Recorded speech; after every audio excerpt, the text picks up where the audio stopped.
Bizarre Reality Media.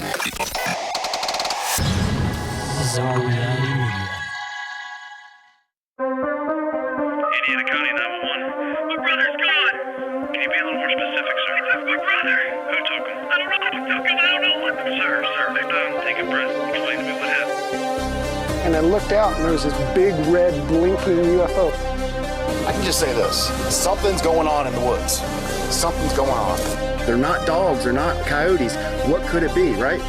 I had an encounter with a skunk ape, and it completely altered the course of my life. I found a skull. I think you guys are going to want to come film this. Put him out. I just see it. Sightings of a UFO hovering over a barn. Millie woke up from a dream, and when I went into the bedroom, she said there's a monster on the wall.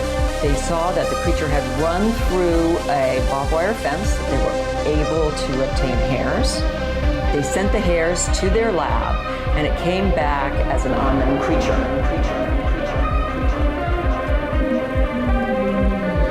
Bizarre Encounters with Shayn Orin. What is up, Bizarrites, and welcome back to the most bizarre show on the internet. I am the one that some refer to as Shane, aka the original Shane Squatch, and alongside me, I have the one, the only, the big bad boo daddy himself, Sir Orin Felix. Live and in person. And Shane, I've been meaning to ask you about this, but I keep forgetting. I saw that you changed your personal Instagram handle to Shane Squatch Jones, which I just think is hilarious. Dude, I changed my Cash App. I changed everything of all my personal stuff to that. I am now officially Shane Squatch Jones everywhere. Shane Squatch Jones. There you go. Instagram, Facebook, everywhere. If anybody wants to look me up on the internet, I am now officially Shane Squatch Jones. Was just Shane Squatch already taken, so you had to add Shane Squatch Jones in there? I just thought it would be a little bit more fun. I mean, it kind of separates it a little bit. Yeah, it's more professional that way. It kind of looks like it's a nickname in the middle. At that point, I mean, you got to change your personal Instagram name to Orin, the Big Bad Boo Daddy Felix. Well, I haven't done anything with my personal Instagram in like 5 years, so I don't think I'm going to do that, but we'll see. Well, the thought's there at least. You got to at least do a post or something, or, you know, where you can put your name on the framework page. It's just the Big Bad Boo Daddy. I might do that. We'll have to see. But aside from all other goofiness, unfortunately, we were not able to get goofy with you guys for earlier this month for Bizarre Inquiries. I was experiencing some technical difficulties around the house, for lack of better terms. Unfortunately, a sock got stuck in the wash tub and flooded up my back room. So we were not able to hit Bizarre Inquiries last week. So I greatly apologize, guys. I have a lot of good articles that I want to hopefully use for the next episode. And if you guys might be interested in catching the next episode, Orin, why don't you give me a little bit more info on that? All right, so our next episode of Bizarre Inquiries is going to be on Thursday, December 4th. It's going to be roughly 7:15 Eastern Time on the Bizarre Reality Media. Hey, I got there it. You go, you got it. YouTube channel. So you guys be sure to join us for that, and also submit questions or articles or anything like that you want us to inquire about, and also be sure to join in during the episode on the chat. And if anybody might be interested in submitting some of those articles, clips, questions, or possibly being a guest on the show, sharing their experiences or encounters, or contacting us for any reason whatsoever, any reason that might come across your heart, you guys can first and foremost email us at bizarreencounters@outlook.com, or you guys could always call or text the Bizarre Reality Media hotline 24/7, and that number is 313-364-1551. And Shane, if anyone out there wants to support the show, I don't know why they'd want to, but if they do, tell them how they can do that. First, you guys could always go and check out our Patreon, which we definitely would appreciate. We got 2 tiers available over there, ad-free / early access and full access. And I got to figure out exactly how I'm going to play it off, but I'm thinking about adding a new tier to it. Maybe it's something that Orin might be able to pop in here and there on. But I'm thinking about starting to do maybe these once a month like discussions where anybody that's a member of the Patreon can hop in, and anything that might be pressing on somebody's mind, anything that they might want to talk about, or I can have a little list of things that we can discuss. I want to kind of do these like open discussions with some of you guys as the listeners. So if that sounds like something you guys might be interested in, shoot me a message and let me know. Just a new idea that I'm kind of tossing around, and Orin, maybe it's even something you might be able to hop into, and we can have some interaction and discussion with our listeners, which I think would be a lot of fun. Like a bizarre town hall, if you will. Exactly. Maybe that should be the name of it, Bizarre Town Hall. Thank you for that one. There you go.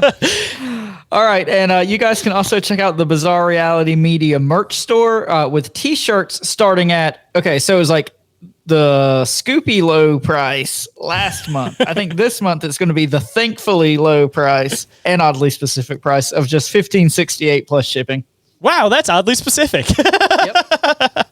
And I know times are tough out there, but if you guys would like to support the show in some other ways, one of the best ways that you guys can do that is by leaving a review or rating for the show on any podcatcher you happen to use. We would definitely appreciate it. Pushes us up in the algorithm, makes it so that more people are able to see the show, and in turn we can continue to grow the community, keep getting some more awesome guests on for you guys. And of course, we will read on the show, and our rule has always been, what is it, Orin? 1 and 5 stars only? 1 and 5 stars only. That's what we'll read on the show. That's it. We'll read the good ones and the shitty ones. And Orin, how else can they support our hard work over here? I mean, you guys can follow us on Instagram or Facebook and just share the show with your friends or enemies or loved ones. Just do all the internet things. You guys know how the internet works. And you guys can also always catch us with our live antics over there on the Bizarre Reality Media YouTube, Rumble, and Twitch channels. And every single thing that we mention is all available in the link tree, which is available down in that show description. And with that, today for you guys, we have the man who literally wrote the book on the Meadow Project. Please welcome to the show, Trey Hudson. How's it going today? Hey, it's doing great. Hey, thanks for having me. I'm just tickled pink to be here, and hopefully we'll get to share this amazing story with your all your listeners. Well, I think Trey, thank you so much for joining us tonight. Like we said a little bit before we started recording, Shayn's told me a lot about you. I know a little bit about the work you do, but I'm super excited to get to chat with you and pick your brain a little bit. So for painful. Our listeners that might not be aware of your work, would you mind sharing a little bit about the work you do with the Meadow Project? Yeah. I had an organization called the Anomalous Studies and Observation Groups, and for the sake of brevity for the rest of the broadcast, we'll just call it ASOG, because that sounds cool, doesn't it? But we'll just call it ASOG. And ASOG has been investigating a specific point of high strangeness located in the America's Southland. And it is so strange and so weird that it's called the Skinwalker Ranch of the South. And that's a bold claim. I get it. But if anybody has been researching Skinwalker Ranch, the man who literally wrote the book on Skinwalker Ranch is a guy by the name of Ryan Skinner. And Ryan Skinner says this place, parallels and in some cases eclipses the famous Skinwalker Ranch. So it's one of those places that has the whole gambit of high strangeness, everything from UFOs, cryptids, portals, orbs, the whole thing. And we've been researching this since 2016. So it's been it's been 9 years. And some of the stuff that's just been coming out here in 2025 is groundbreaking. We've been working with some pretty well-known folks.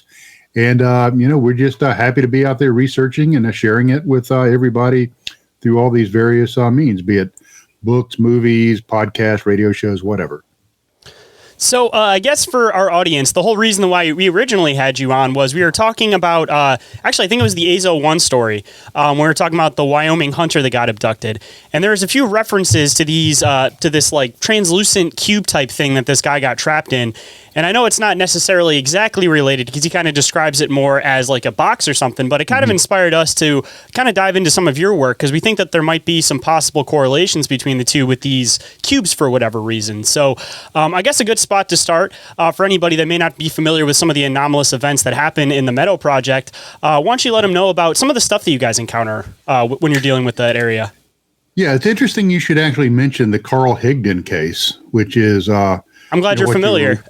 Well, actually, it's a big part of one of the chapters in my second book because I likewise found correlations in these mysterious cubes or boxes, and as they coincide with incidents of high strangeness. So that's very astute of y'all. That's the Carl Higdon case is one of the things that when I it happened, I'm like, oh my goodness, this is correlations between the Higdon case. I've discussed it a lot with the well-known researcher Katie Page. She's actually been up to the Higdon site, and one of these days, she and I are going to go back up there and take a look at it. So, and I'm sorry, I completely got my train of thought derailed. What was the question? I apologize. Oh, we're going to hop into some of the events that happen at your research area that kind of correlate possibly with the Azo-1 case. Absolutely. I'm going to start off basically at the beginning. And every good story has a beginning. And hopefully every really good story doesn't have an end. So but likewise, we'll start at the beginning. In July of 2016, we started looking at this place that we call the Meadow. And I want people to picture a bucolic mountain meadow, just beautiful, about eight acres. You know, it's really just a beautiful setting, you know, in the mountains, trees, beautiful hardwoods, a small river running adjacent to it. So it's just a beautiful setting, you know, just, you know, to run across, you know, as you're hiking or doing anything. But it turns out that this meadow that we kind of stumbled across had some unique properties. We really started looking in July of 2016, like I said. And reason we liked it is because it was a big, wide open area. We could see the sky. We could put teams out with night vision and thermals. And there was a ridge that we could have a listening post, observation post on top looking down. In that particular night, what we decided we were going to do is set up teams in the meadow and with their nods and their thermals and have a single member move across the top of the ridge, see if he could flush anything down or if he could see anything from his vantage point. This individual is Bob. And Bob is a weird shit magnet. I don't know if I can say that on this podcast. Yeah, you're good. But he is. I mean, it's just, you know, weird crap just sticks to him like ugly on an ape.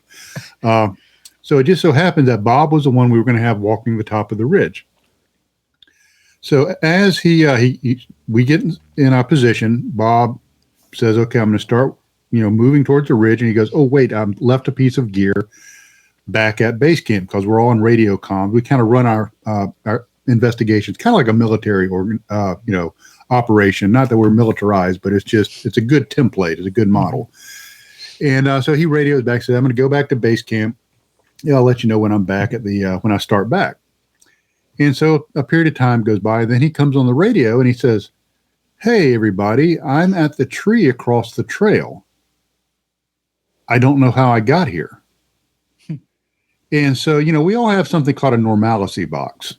And what a normalcy box is the world that we think is normal. And whenever we are, as human beings, when we encounter something unusual or strange, we quickly jump in that box of normalcy and we close the lids on it and say, everything's okay, everything's normal.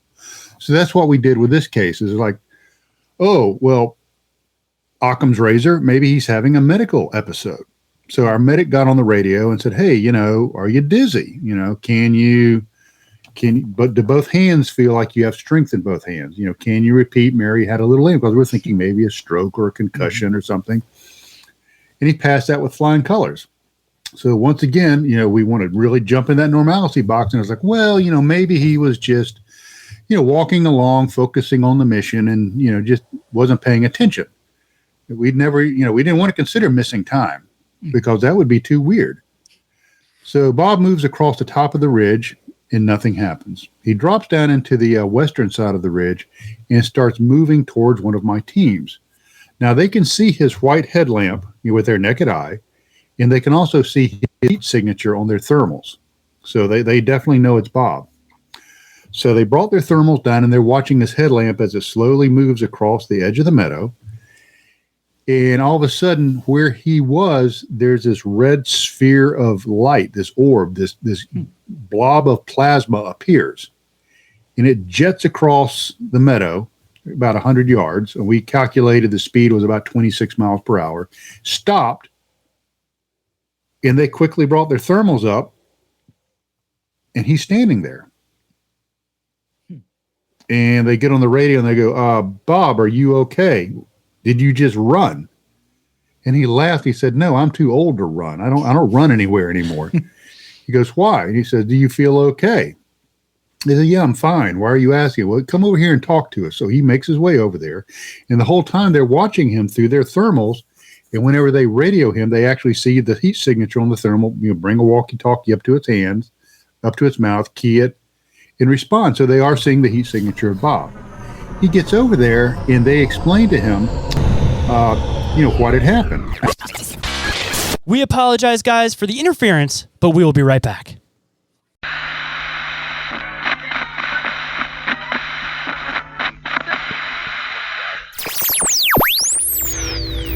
And now back to the show. Now, these two gentlemen, one of them has dual degrees from Georgia Tech in physics and philosophy, is a former U.S. Army Airborne Ranger, worked with General Motors on some of their artificial intelligence and self-driving products. The other individual has a degree in marketing from Georgia Tech, a master's degree in public administration, and has worked in the public safety sector for many, many years. Both solid guys, okay, not people prone to flights of fancy. And so they explained to Bob what they just saw. And he's like, I don't know what you're talking about. I just walked over here. They said, no, you didn't. You turned into a ball of energy and jetted across the meadow. And he's like, you guys are full of crap. I don't know what you're talking about. I just walked over here. So, that was a point of argument for years until we agreed to disagree and accept the fact that maybe you have quantum effects happening on a macro scale at this location, i.e. you have two realities existing at the same time in the same place, experienced differently by different people. So that's totally unique. And what's really bizarre about that is years later, we put Bob under hypnotic regression. We have a psychotherapist on our staff, and he regressed Bob, and the block on that missing time is so strong that we could never get through it. We could never penetrate that block. Even under hypnosis, he said he has no memory of that period of time between leaving the base camp and, reaching the down tree. So, that's something that, we were never able to explain. While we were at camp, our base camp operator radioed back and he says, hey, guys, I've got your, I see your headlamps. Why are you returning to base camp by coming over the top of the ridge? That's a pretty rugged terrain. And he radioed back and said, we radioed back, said, no, we're still in the meadow. Why do you ask? He goes, because I see green headlamps on the top of the ridge. And he goes, wait, those aren't headlamps, and they're about 20 feet in the air. So we had green orbs dancing along the top of the ridge line just outside of base camp. That night at 0200 hours, one of our members had gotten out to take care of some biological business, which always seems to happen when you're warm in your sleeping bag and all tucked in. So he stepped out of his tent to take care of that.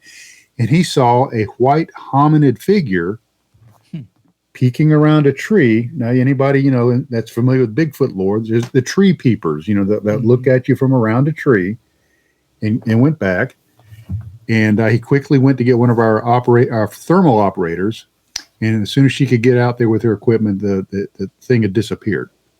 What's interesting is this white hominid matches folklore for this area that goes back years and years and years and years and years. So now we have cryptid sightings that match, folkloric history of this area. We quite a few of our members are trained trackers. We went back to the site where he saw this. We looked for any compression of vegetation, any disturbed, ground litter, anything like that could possibly be tracked back to a source, and we were never able to determine that anything was there. So, but he did see this hominid figure. The next morning is Bob. Remember, weird stuff, Bob, weird shit, Bob. He came to us with his GPS. Now, get a little bit about Bob. He has a very rich history and expertise in backcountry search and rescue. Did it in California, back in the mountains for many, many, many years. That being the case, he always carries a GPS with the breadcrumb and track function turned on, so he can always tell you where he's been. Mm-hmm. He showed us his GPS track line from the evening before, where he had the missing time, and he turned into the ball of energy. The track line on his GPS showed him being on the other side of the river and moving in long distances via straight lines. The terrain is not of such that you can travel in a straight line on the ground. But how can you travel over the rugged terrain in a straight line? In the air. In the air. Mm-hmm. So we were excited about that. That's a good, solid piece of empirical evidence that's recorded on his GPS. And literally, while we were standing there, the data erased itself. Wow. So, once again, it's one of those things where people always hear about, electronics failing or being wiped of data, while they're at these areas of high strangeness or are encountering high strangeness. So that's July 2016. Okay, in the paranormal world or the high strangeness world, that's called a grand slam. That's about as good as it gets. But believe it or not, it gets better. So we go back in February of 2017, really intrigued by this place that we're now calling the Meadow. We had put some protocols in place. We tightened up our operational structure a little bit.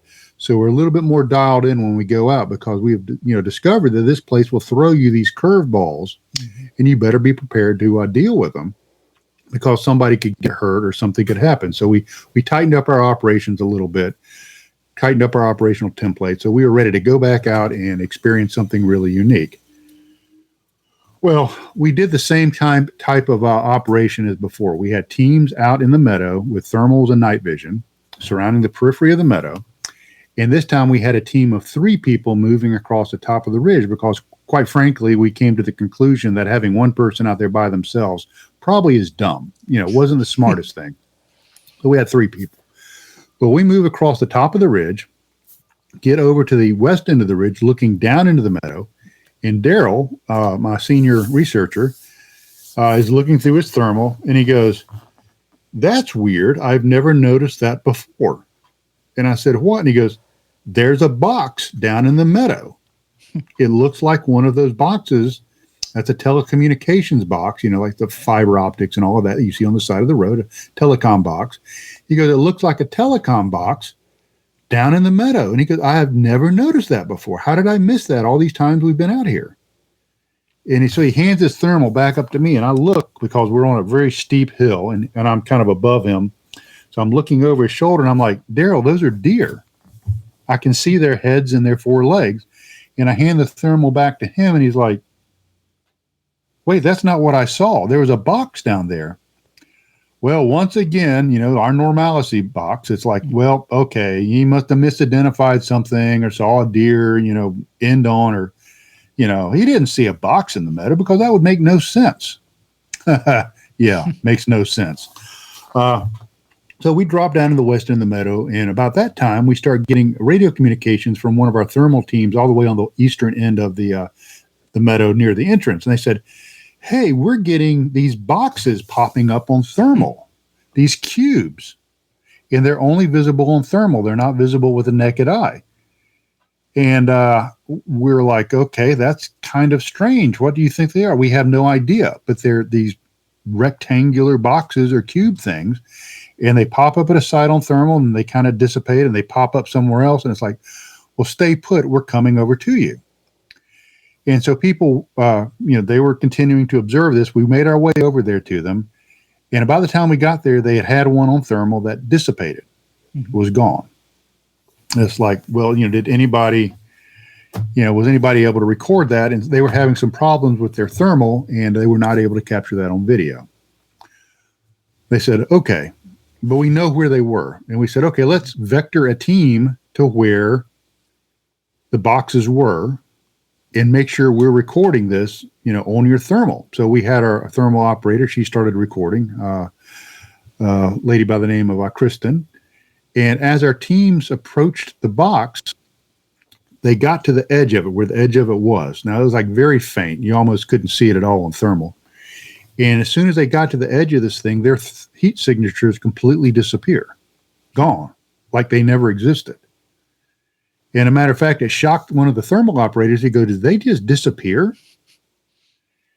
And I'm going to pause right there, because we've gone back to during that same time of year, and we've tried to recreate it, and we are not able to recreate it. And if anybody watches the film, The Meadow Project, they'll see that actual video, and they'll see our attempt to recreate it, which there was nothing big enough there to obscure our thermal signatures. And it was also featured in on a Discovery Channel show, where they actually did an analysis of that video. And the only thing they could come up was inconclusive. And, I'll agree with that. It's inconclusive. We don't see portals every day. So the team came out of it, and their heat signature started reappearing. Our thermal operator is watching, through her scope, and she turns to the right, and she says, "Who or what are those?" And she sees 2 heat signatures watching us about 3 feet high, watching us from a small group of trees. Now, something I neglected to tell you is right after Daryl saw the box in the meadow, we recorded a man-sized heat signature, about 6 foot tall, 18 inches wide. Tall, it gets tall, short, tall, short, tall, short, tall, and then splits into two and disappears. So, perhaps we're seeing the same two entities that we had seen before that appeared where the first box was at the western end of the meadow. And so she actually turns and she says, "Who or what are those?" And we checked on our radios, and one of our protocols is once a team is on location, you don't get off location without permission from the tactical commander there in the field, so we don't have people running around helter-skelter. So everybody knows where everybody else is. It was not one of our teams. The crazy thing is 4 people went into the cube, or the area where the cube was. Only 50% of them are still alive. Half of them are dead. Wow. So, that's something to throw out there. People are thinking, getting into this business without being serious about it, it can be deadly. So that's basically, what happened in February 2017. Now, we did have a businesswoman appear at camp in the middle of the forest at 10:30 at night in the wintertime, in an area so remote there's not even a cellular signal. This businesswoman appears wearing loafers, trousers, a blouse, and a blazer. And she wanted us to stop what we were doing as we came back out of the meadow and go with her to chase down these mysterious things that she called monkey bears. Now, I know what a gummy bear is, but I don't know what a monkey bear is. Yeah. She described it as some kind of like weird Bigfoot thing. And in my first book, I call her the mysterious businesswoman of the forest. Now, since then, I've communicated with her, and I still, I'm scratching my head. It turned out that we had a common acquaintance, and, I was able to eventually link up with her. And so in my second book, I've got a whole chapter on updates to the monkey bear lady, as she's known throughout the high strangeness community now. So, it was so weird. She, was trying to, kind of get us to go away with her. She squatted down and urinated in front of us, just all this bizarre, weird, just crazy stuff. So that was in 2017. We've, since then we've gone to other sites in this region. That's, equally as strange, where we've seen UFOs. We've got a really nice, set of UFOs on video. I've got Mark D'Antonio from MUFON looking into that video, seeing if he can figure out what it is, because I've certainly racked my brain trying to come up with it. We've had strange beams of light, that we see. But one of the really cool things we had is we did an SD session in November of 2019 in the meadow. And this is also in the film, and the transcript is in my first book. If you read the transcript or watch the video, it appears that we are actually in communications with a non-human intelligence using the Estes method. Now, every time I show this video, I tell people, this is the Estes method, this is what it does. I'm going to let you be the judge whether you think we were in contact with something. And almost to a person, at these conferences, everybody raises their hand and says, "Yes, we think you were in communication with something." Where it gets really weird is during the conversation, I start asking about specific phenomenologies, plasma, radiation, all these different phenomenologies, gravitational fields, microsingularities, and the entity gets really upset, really agitated when I start asking about these phenomenologies. All right, guys, we got to take another break. We'll be right back.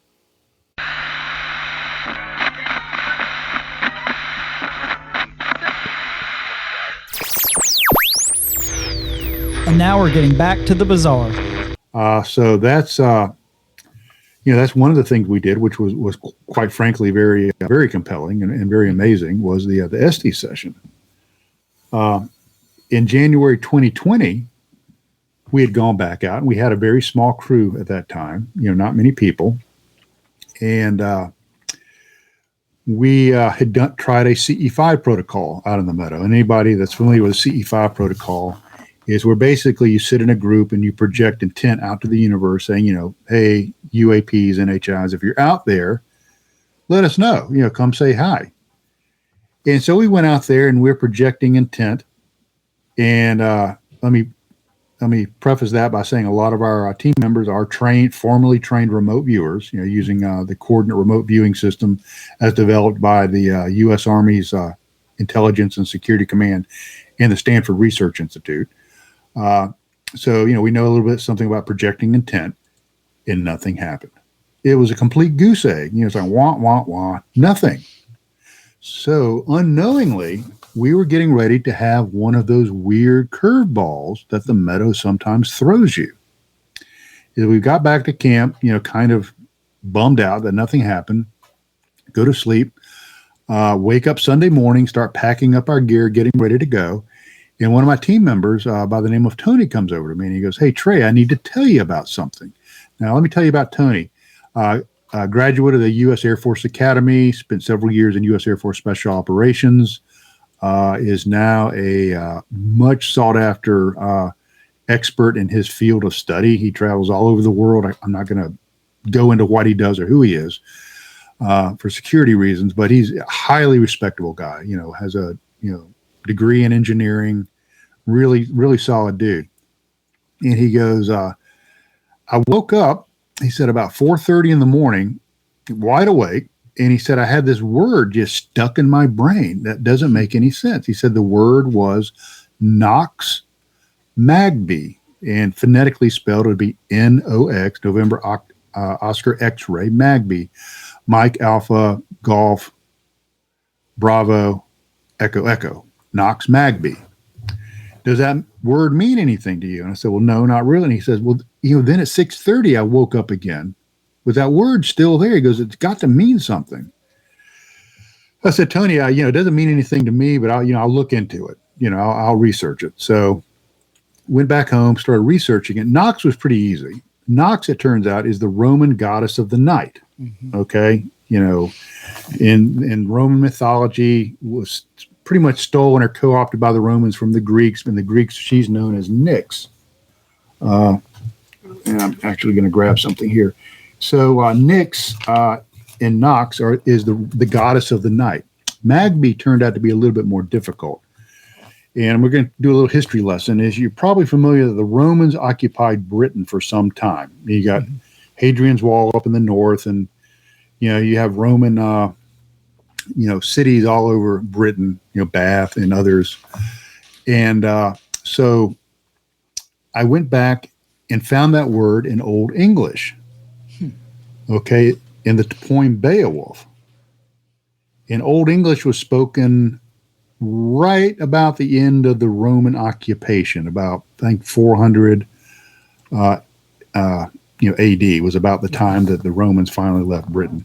So it's reasonable that the word Nox and this Old English word are contemporaneous, that the people that spoke Old English would have some knowledge of the Roman system of mythology and god and goddesses.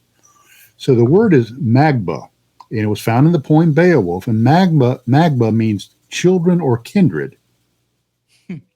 So you put those together, Nox Magba, and it's children of the night goddess.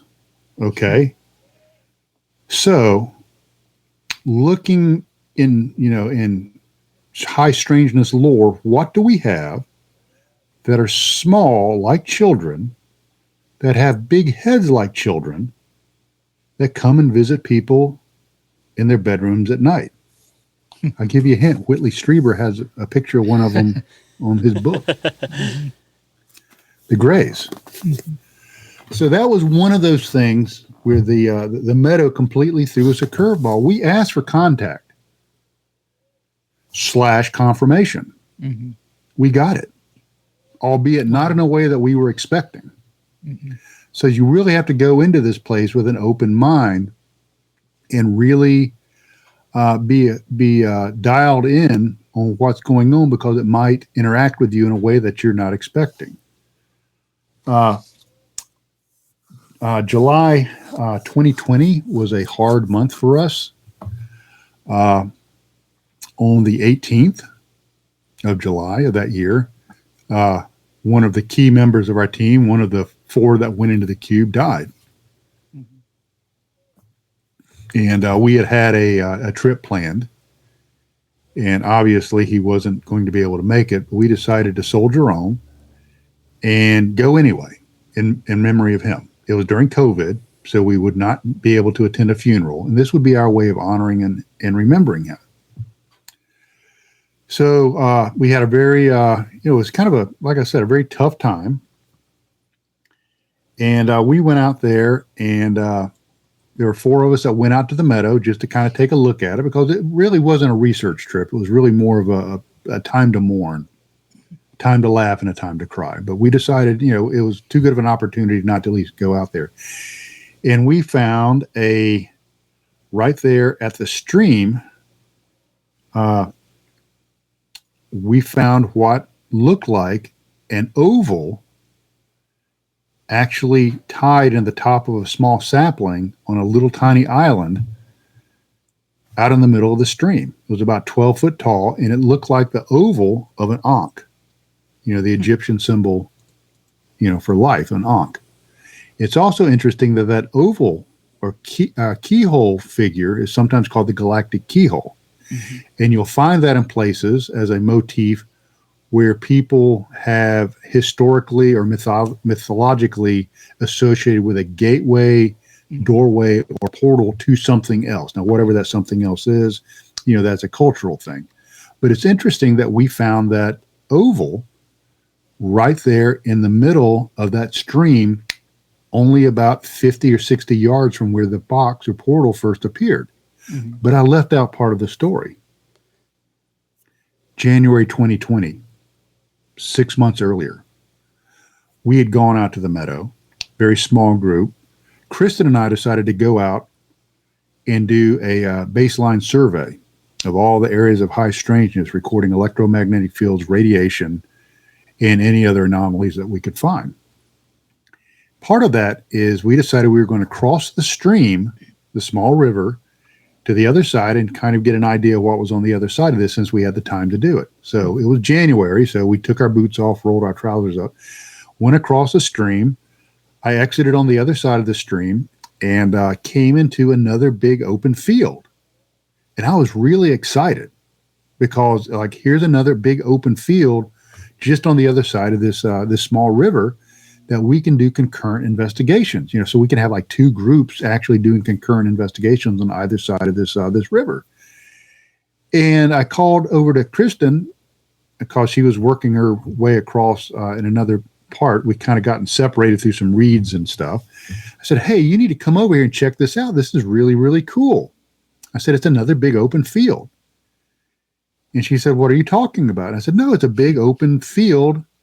We can do concurrent investigations. I'm really excited about this. And I'm looking around, and it's like, well, yeah, this is new. I've never seen this before. And she goes, stay put. I'm coming over there to you. And I'm like, cool. I can't wait to show it to you. So she gets over there. She comes up out of the water, and she goes, what are you talking about? I said, isn't this great? She goes, Trey, you're right where you started. You never made it to the other side. And this is where it gets really weird. Huh? Yeah, this is where it gets weird. It's almost, when she said that, it's almost like the environment changed. Mm-hmm. And I became so disoriented. They actually wanted to send a medical team out to get me and escort me back to camp. And I said, okay, guys, I said, I'm pulling rank here. Leave me the F alone for 10 minutes. Okay, I'm really disoriented. I'm fine. Physically, I'm fine, but I'm really disoriented. Give me 10 minutes. And during that 10 minutes, we noticed while we were running our Geiger counters, at that exact moment of the disorientation, we had a radiation spike. Wow. And these radiation spikes, if you go and actually do the research at other places of high strangeness, is these little tiny radiation spikes seem to be indicative of incidences of high strangeness, not just at the Meadow, but at Skinwalker Ranch and other places. So, and then fast forwarding back to July of 2020, where I stepped foot out of the river was where the oval was. A gateway or doorway. Wow. So, and that's so I can keep going. Y'all have any questions? I've got tons of this stuff. I mean, I'd like to jump in for a moment if you don't have Sure. anything, Shayn. Oh, no, I was going to say, I saw you taking notes over there. I had a few ideas, but I saw you taking notes. I'll let you hop in, man. All right. So, Trey, your story is absolutely fascinating to me. I'm going to try to make this as quick as possible. Shayn's heard me tell this story many times. I grew up in eastern North Carolina across the creek from a very large military base. And, you know, growing up, there was always these weird feelings of heaviness. And I never experienced anything even remotely on the level of, you know, what you're talking about, the activity here at the Meadow, but just very strange things in retrospect happened in this area growing up, and just so many similarities to your story I can kind of relate to. About the same time frame, 2021, 2022, both of my parents suddenly died. A lot of strange activity happened after their deaths. My sister was staying on the property for a while, and she was laying in bed one night and called me absolutely freaking out. She said she was just laying in bed, and it was like a thought beamed into her head that said, "Go look on top of the refrigerator." And so she got up and went out to the kitchen and looked on the refrigerator. And on top of the refrigerator, she had 3 like decorative chickens, you know, like people keep in their kitchen. Right.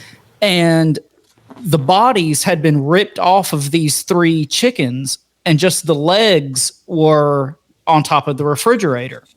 And so, you know, I was trying to talk her off the ledge and said, you know, that's just trickster activity. You're going to find the bodies of the chickens in the mailbox in a week or whatever. So anyway, as I got digging into it, I discovered the story, and I believe this is like a Eastern European legend of the Baba Yaga. Baba Yaga in her chicken-legged house. Yeah. Exactly, in a clearing in the middle of the woods, which was kind of the situation where we lived in, a clearing in the middle of the woods. And I'm not going to get into details with this just for brevity, but we also had what I would consider a Men in Black encounter when I was a child.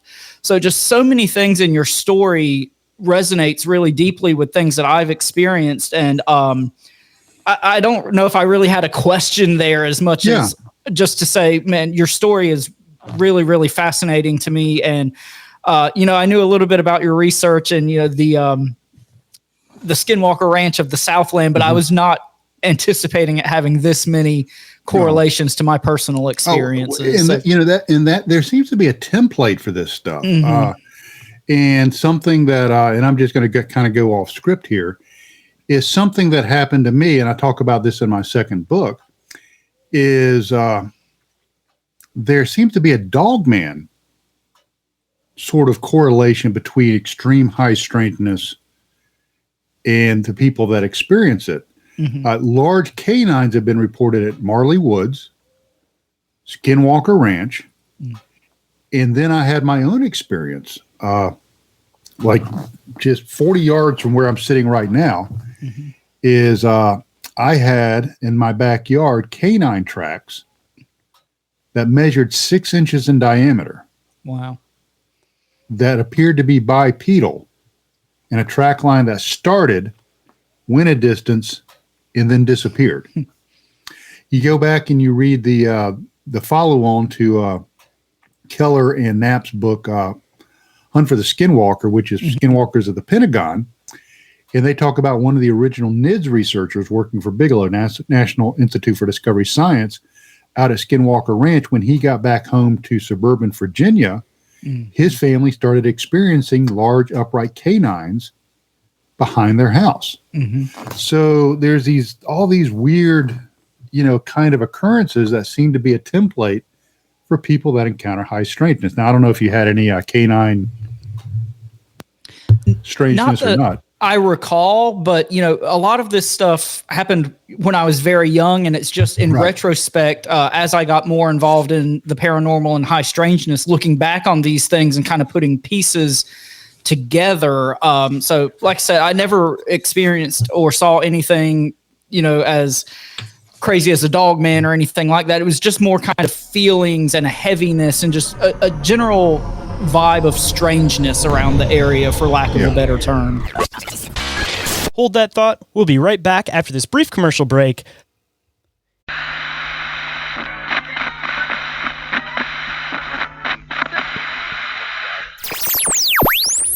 And we are back to the show. Let's hop right in. I want to throw this in too. We had a previous guest at one point, Al Santoriga, if you remember him, Orin. He has a spot in New York that seems to be this weird spot of high strangeness too. Maybe not necessarily seeing cubes and everything, but just like a mix of seeing Sasquatch, seeing reptilian-like beings, seeing dogmen in particular. And he actually had an experience where he doesn't necessarily live super close to this place, but he had an experience where he started having some like dogman activity in his backyard, and it started having some activity where it got up to the point where he was coming back up on his porch, and he ended up going outside and basically like yelling that like, this is my place, you don't come here.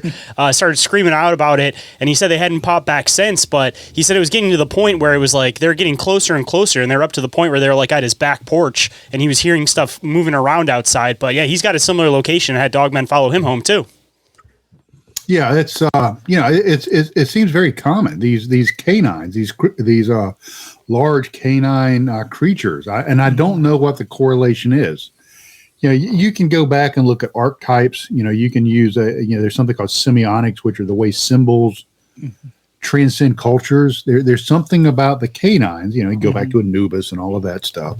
Something about the canines that has a link to this high strangeness, and then you can also go into the trickster element, which I've had trickster stuff happen literally just a few feet from where I'm sitting right now. So there's a definite correlation between that. Something that we've had that's very common. This sounds really crazy, but it's so common that it's like when people come out to be guest researchers in the meadow, it's like, oh yeah, you're going to see shadow people and orbs and disembodied. It happens all the time. Don't worry about it. So we're kind of like, yeah, that's an orb. Oh, there's a shadow person. And it's so prevalent that I actually had a film team out several years ago, and we were doing an SD session with the director, and the cinematographer and the production assistant had this like really strange look on their face as we're doing the SD session. We wrapped it up. Everybody packed up, went back home. The director sent me a message about a week later, and he said the cinematographer and the production assistant refused to go back out there.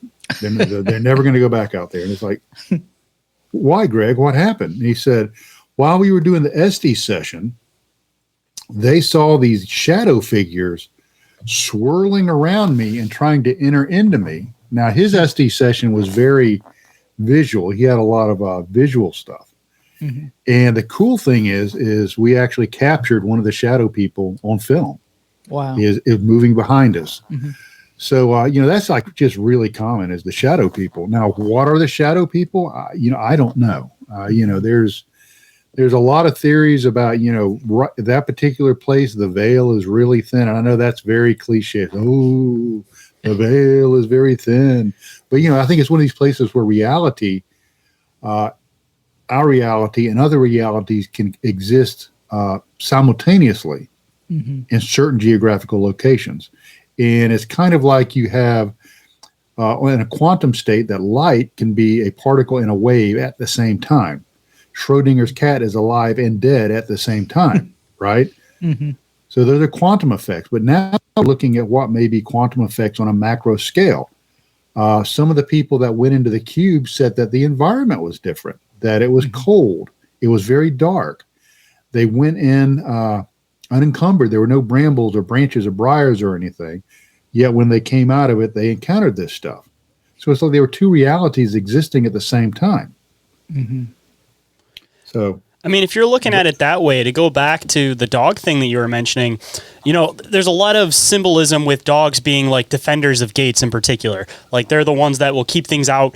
So, I mean, if the dogman thing correlates with this, maybe some of their purpose might be that they're supposed to be the defenders, and the reason why they have these instances where they follow people home, but they never seem to get to this point where they're actually attacking, or they never actually get their hands on them if they actually do start seeming like they're aggressive, is because maybe the intention is to like scare people away from these portal areas.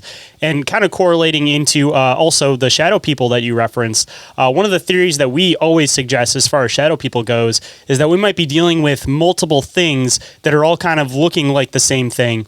We kind of theorize that, they might be something that exists in a spectrum that's outside of what we can see in our visible light. So rather than them just being not there, our eyes will just basically fill in that gap with complete black darkness. And it might be colors that don't exist in our reality. It might be something that's beyond our capacity to be able to actually understand. But all these different shadow people we experience, they might be a variety of different things all coming from possibly the same place or from a higher dimension that we can't quite make out. So our eyes basically just flatten them out and just view them as just one flat color. Right. Well, are you ready for things to get even stranger? Oh, yeah. Let's go. Okay. We have recently, like within the past 2 years, acquired a piece of equipment called a God helmet. Mm-hmm. The formal name of it is called a Corin helmet. It was utilized by Michael Persinger, Dr. Michael Persinger, singer, and Stanley Corin at Lauriellen University in Canada. And the idea was to stimulate certain parts of the brain with electromagnetic fields to generate mystic experiences. And Orin's kind of doing the north and south, like he's heard of it or at least have knowledge of it. We have one. ASOG has a God helmet. And the cool thing about ours is it's completely field deployable. I can basically pack everything up, put it in a backpack, and go anywhere on Earth and set this thing up and put somebody under. So we started doing experiments with it. When we were filming the Meadow Project in about a year ago, November of last year, we filmed one of our team members going through a God helmet session. Now, unfortunately, this did not make it into the main, film.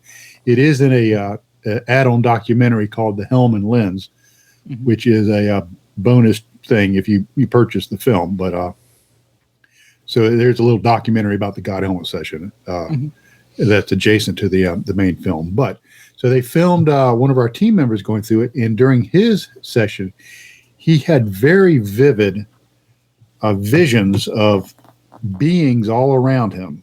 He said it felt like there were people around me, and then I had, visions of people, beings, entities standing around me, and then I had visions of a long hallway with a cube at the end of it, and all these vivid imagery. Well, we took that one step further. What we did is we took the video with no sound, and we sent it to Stephen Leah, who is the owner of Hidden Worlds Quantum Imagery. And you may have seen him on Skinwalker Ranch and Blind Frog Ranch. He does a quantum image analysis for that. So he agreed to work with us on this project. And so he took the several still shots of the video, not knowing, what Shawn experienced or anything, just a picture of him sitting there with the God helmet apparatus on, the blindfold and the earplugs. And he started pulling quantum data out of these images. And as he's going through his proprietary process, we're emailing back and forth, and the film director's, part of this conversation. He's like, "So you sent me this video of this guy sitting there having his brain monitored." He goes, "But something's going on with the left-hand side of his head. It's like there's something going into the left side of his head." And it's like, "Stephen, we were actually electromagnetically stimulating his left amygdala." And he says, "Whoa, you're not just monitoring his brain. You're actually doing something to this poor guy? Does he know what you're doing?" And it's like, "Yes, he volunteered. He's fine. I talked to him last week." And he goes, there's this like toroidal shape, in the middle of his head, like energy is fluxing through his head. And then he says out to his right side, which it so happens is over his right shoulder, is the trail that led to the meadow.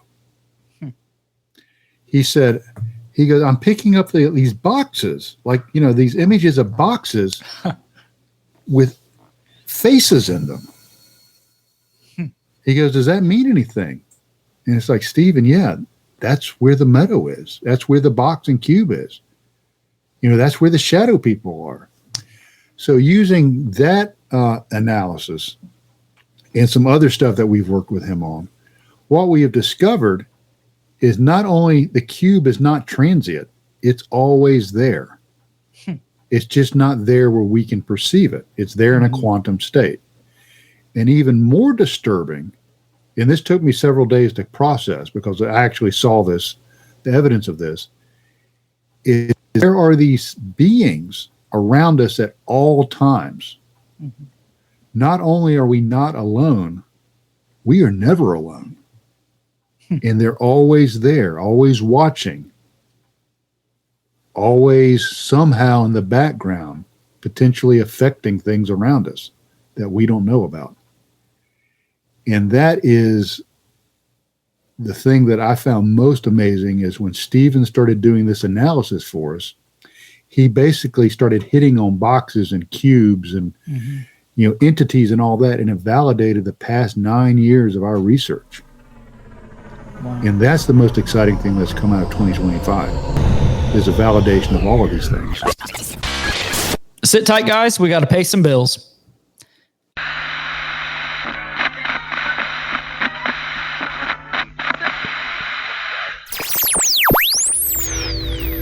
And now back to the show.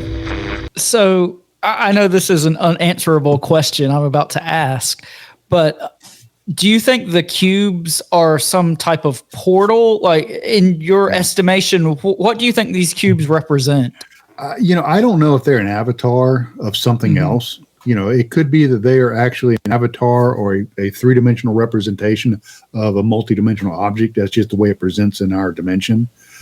I think that the cubes seem to be somehow correlated with transitional experiences, and that's a loaded term, but that's people going into another reality, like Carl Higdon in Wyoming being taken somewhere else. Some of the stuff that's come out of the recent UAP hearings in Congress, you have Navy pilots talking about seeing a cube inside of a sphere. The cube goes all the way back to a very ancient structure, a very ancient symbol. The cube is talked about in the Bible, the Sanctum Sanctorum in Solomon's temple, where the ark is actually kept, is a big cube-shaped room of perfect dimensions.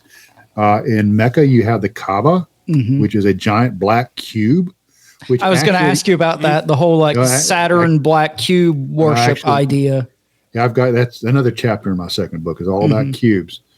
And, and I talk about the Kaaba was actually worshipped and revered by people pre-Islam. It's Jewish mysticism, correct? Well, it's actually it's polytheistic. Is the people there in the area of Mecca before Islam worship many deities. Okay. And the interesting thing is in the Kaaba, you know what's in the corner of the Kaaba?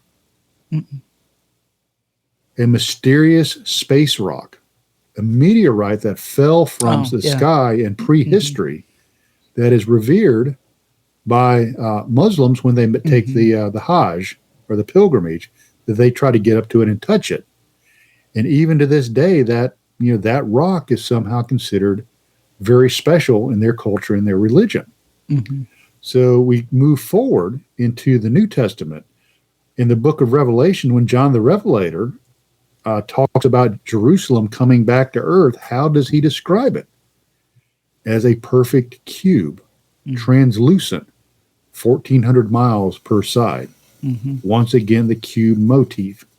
The alchemist, when they were describing something called the prima materia, which is the basic building block of all matter, it's represented in alchemy and sacred geometry as a black cube. Carl Jung, for some strange reason, on the shoreline of his cottage, he erected a black cube. One of the second member of our team that passed away, that went into our cube, his ashes are scattered at the meadow. Do you know what his urn was? A black cube. A black cube. Wow. See, we got into this whole idea a very long time ago. I think it was like right when Orin first originally came on the show. We got into this whole idea about this like cube dimension theory. And it's kind of like a hard thing to fathom, but essentially we're kind of throwing this suggestion that the way that reality functions is that it's basically just all these cubes that are stacked on top of each other. And there's these certain points where it's almost like center access points where you can basically shift into like different areas of the cube. But the other thing that I was kind of thinking about when you're explaining this is this whole idea that we've talked about a few times about like pocket dimensions, but another kind of extended version of that. Like what if these like pocket dimensions aren't necessarily pockets, but like from our representation, we kind of view them like it's a cube inside of our reality. But if you enter that, there might be a cube that enters back into our reality. Like it's almost like this continuous idea about the only way to enter back through into these cube realities is through cubes. Like it's like the main building block to get to different locations. But yeah, I don't know. There's something very particular with cubes, and it seems to be with like portals for whatever reason. And and the weird thing about cubes is you show somebody like an image of a cube, it really resonates, but people can't tell you why. They look at it, it's like it's very special, but I don't know why it resonates with me. And it's one of those Jungian archetypes that there's a genetic memory that we hold cubes or boxes to be sacred. And I think you're hitting on it. I think that's why in the movie Interstellar, you know, when he goes into the multi-dimension, you know, starts talking, experiencing the multi-dimensions, it's almost like he's in a lattice work. And a cube is nothing more than a part of a lattice work. Cubes inside of cubes inside of cubes. And then you start talking about some of the most unique and amazing structures, crystalline structures here on Earth, piezoelectric and quartz and all of that, are lattices.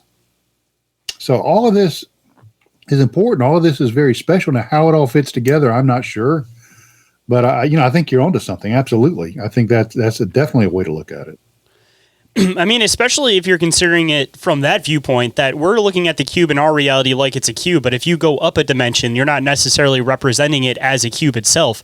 It's almost like maybe we're at like the bottom and we're looking into it, and if you look at it more maybe as like a doorway or a hallway that's stretching up, maybe that's kind of how the access point works. Like there's portals that might go parallel to realities, and then there might be these cubes that go up reality, so to speak, because it seems like dimensions seem to move up and across. So maybe that's kind of where the representation, the difference comes in between the circles and the cubes, is a matter of going up or going sideways. Yeah, and that's very, very astute, because, when we draw a cube, we draw a box and then we draw all the corners together. And that's actually a two-dimensional shadow of a three-dimensional object, i.e. a cube. Okay, then you have something called a tesseract or hypercube, which is a cube inside of a cube with all the corners connected, but one dimension up in the fourth dimension, all those angles are right angles. Now, we can't conceive that because we're unfortunately trapped in this three-dimensional Euclidean world that quite frankly, I think we've created in our own mind, because human beings are multidimensional entities. We can interact in multiple dimensions. That's why we do remote viewing and telekinesis and stuff like that. So talking about the cube as we interact with it in places of high strangeness being a lesser dimensional representation of a multidimensional object. But where it gets really funky is just take the idea of objects and just throw that out the window. It's the three-dimensional representation of a multidimensional something. There may not be any delineation between object and intelligence in these other dimensions. They might be one and the same or nothing at all. So when you really start looking at it like that, it gets really, really funky. And then you get into the theory, this is one of my theories, that, UFOs, Bigfoot, cryptids, high strangeness are all facets of the same diamond. And the way they present into our world is just that one element of their nature is reflected down into our dimension. So one time whatever this is, this otherness might appear as a Bigfoot, or another aspect of it might appear as a UFO, or might be a ghost, and it might be all parts of a much larger entity, object, or otherness that we can't comprehend or understand. Yeah, that's an idea we talk about on the show all the time, about the phenomenon, or the others, as Shayn likes to call them. Yeah, we always call them the others. That's like our terminology we call them. But wearing these different masks and presenting itself in largely the way that the experiencer might expect it to present itself. If you're in the middle of the woods, it'll present itself as a Bigfoot. If you're out in the desert, it might present itself as a UFO. So, I mean, I think what you're getting at, I agree with wholeheartedly. I absolutely think aliens and UFOs exist, but as I like to say on the show all the time, more than one thing can be true at the same time. And I think there's obviously a very strange element to all this that goes beyond flesh and blood extraterrestrials in nuts and bolts spaceships. Yeah, when I lecture, and it kind of going on what you say, is when I lecture, I have a cardboard disc. Okay. And one side of the disc is red, one side of the disc is blue. And at one point of the lecture is I kind of step out into the audience and I tell them I have it in a file folder. I say, I'm going to hold this up. And on the count of 3, I want you to tell me what color you see. And I hold it up and half of the room yells red and half of the room yells blue. I go back up to the podium. I say, you know what? 100% of you are right. And 100% of you are wrong because it's duality. And from your perspective, you perceived your reality and only your reality. And you had no knowledge of the other reality, but it was just as real as yours. And then I'll take the disc and turn it 180 degrees so they can see what I'm talking about. And they're like, oh, you fooled us. And I'm like, think about it. Your truth with a lowercase t is not necessarily truth with an uppercase T. Well, and that's something as simple as, a piece of cardboard you're holding up. When we're talking about, these huge esoteric, existential ideas, like how many times greater is, that experience amplified in, things like that are going on at the Meadow. Yeah. And that's what I tell people is, when you come out to the Meadow, especially when I have guest researchers, is whatever you're expecting, just leave that at home, because it may throw you a curveball, something that you absolutely are not expecting. And I am not going to give away the film, okay, because it has a twist at the end of it. But it is one of those Meadow curveballs that, in a very unexpected way, the other says, I'm still here and I'm watching. Well, I can't wait to check it out. Yeah, I'm looking forward to it. And I also want to throw in this other idea. This was something that I was thinking about the other day, but I think it kind of correlates with a little bit of what we're talking about with these things that are existing in different realities and having different perspectives of the same thing. But we try to correlate these things and try to put them into ways that are fathomable for people, but when you try to break them down, they may not necessarily make sense if you don't have the right perspective. But, getting into something a little bit more biblical, when you talk about the Bible, you talk about the Holy Trinity. You got, the Holy Spirit, you got Jesus, and then you have the Father. So if you're looking at that possibly from an interdimensional perspective, you might be able to kind of visualize it like this, that there's the version that exists in the physical world, which would represent Jesus. There'd be this version that is represented in the ethereal world, which would be the Father. And then there's this version that is everywhere all at once. They kind of exist in multiple places all at once. So it's kind of a hard idea to try to break down and fathom, but if you look at it from that perspective, maybe it might be a representation on a lot of these other things that we deal with, that, there's this physical representation of them that we're seeing. There's also this ethereal representation of them, and then that's existing wherever they came from. And then there's also this, for lack of a better term, like this spiritual representation of them, which seems to be this, like the woo-woo side of some of these experiences.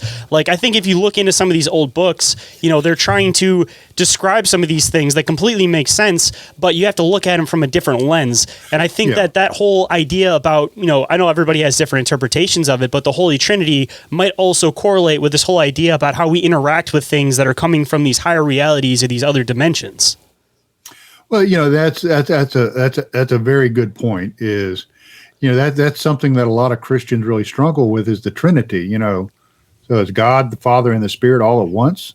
You know, 3 in 1. And you know, I tell people, you know, I'm a father, I'm a son, and I'm a brother all the time. But I'm a brother to my sister, I'm a father to my daughters, and I'm a son to my father all the time. And it's, you know, when you start kind of looking at the you know, not only the duality of nature, but, you know, when you start getting into the multiples of it, the tritality and, you know, et cetera, is it really kind of opens your mind. And it's, you know, you can take that in two ways. You can be kind of scared by it. No, I don't understand it, it's scary. Or you can take comfort in that there are things that I don't understand, but it's all going to be okay. Because in the Bible, it talks about I am the Alpha and I am the Omega, which is, in my opinion, a quantum statement of saying everything that ever was, is, or will be exists now, currently in a quantum state. And what we do is, when we go to these places of high strangeness, we take our finger and we dip it into the quantum pool. And we stir it around a little bit, and we see a tiny little ripple, because we don't want to wave. We probably wouldn't survive that. And we get a little taste. And I take comfort in that, because this meat machine that I'm driving right now isn't all that there is. There's much, much more. And it's probably going to be a lot cooler than sitting in this room talking to y'all. No, you know, don't take that the wrong way. But, you know, whatever's on the other side, I think, is going to be amazing. Oh, yeah, I definitely agree. I think we've trapped ourselves in this reality, unfortunately. Yeah. And I think that there also has been some working hands that have kind of pushed us into that corner. But I think that if we look at a lot of these things with this kind of zoned out perspective, I think we'd have a lot more understanding of them, because a lot of people will kind of just nail down on one specific thing and be stuck in that. But a lot of the time, you just have to have that outside perspective and view on things. And then a lot of this other stuff might actually correlate along with it and actually make more sense when you have a broader perspective on things. Absolutely. All right, guys, this is our last break, so hold on tight.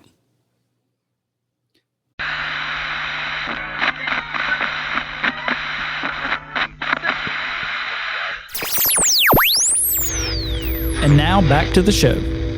I guess kind of starting to wrap up towards the end. We'll definitely have to do a round 2, because I'm sure that there's still a lot of crazy stuff that's happening at the Meadow, and you guys are always continuing on with this research. So, at some point, we'll have to definitely come back for a round 2 and keep diving into this high strangeness stuff, because we'd even love to dive in some more with some of these theories and stuff with you, because we had to lay down the groundwork a bit, but I think there's a lot to explore as far as these theories go, too.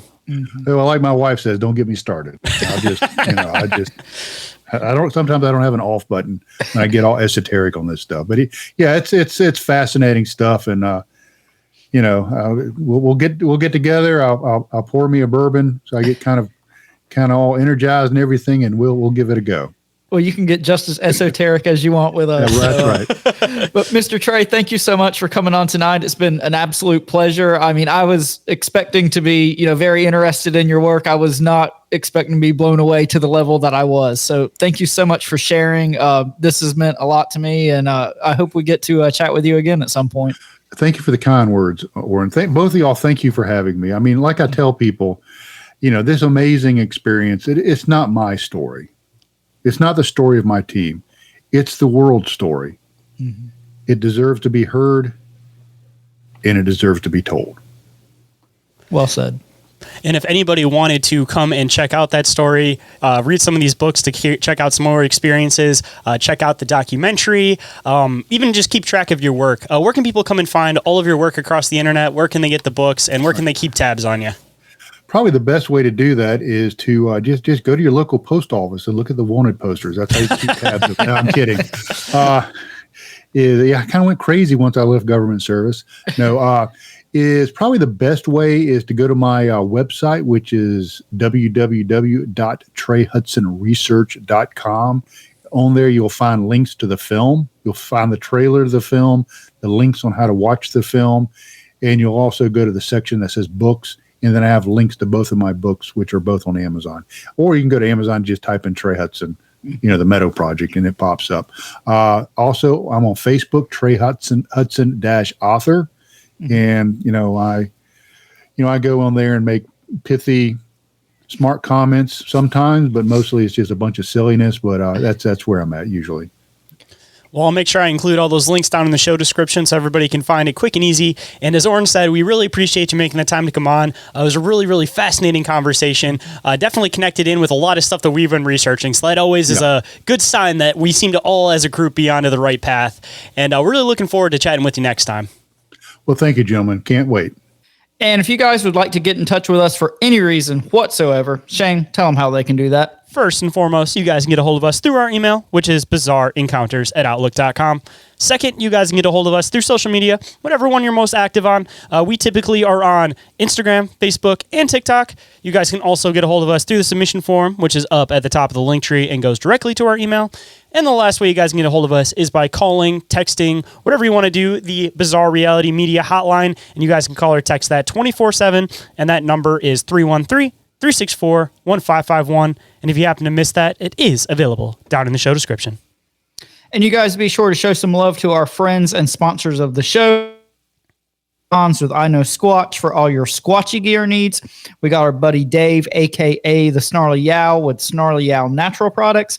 And we got our buddy Joe with Cryptoteology for all your wearable cryptids. And if you guys have some free time, don't forget to check out our other friends with affiliate links. We got Dimension Devices and Sticker Mule. And with that, we got some additional discounts and credits available for you guys. And more information on that is available down in the show description. And as always, everything we've mentioned here is in the link tree in the show description. And as usual, I have been the one that they refer to sometimes as Shayn Squatch. And I have been the Big Bad Boo Daddy, Mr. Orin Felix. Not Sir Orin Felix this time, Mr. Oh, we're gonna switch it up. Yeah, I couldn't remember what. You got your knight. You got knighted, man. You gotta honor your knighting. I know. I was selling myself short, wasn't I? And just like us. Just like you guys should always do, and just like you should have an interpretation of the world. Always, always, always stay bizarre. Bizarre. Bizarre. Cubes as portals?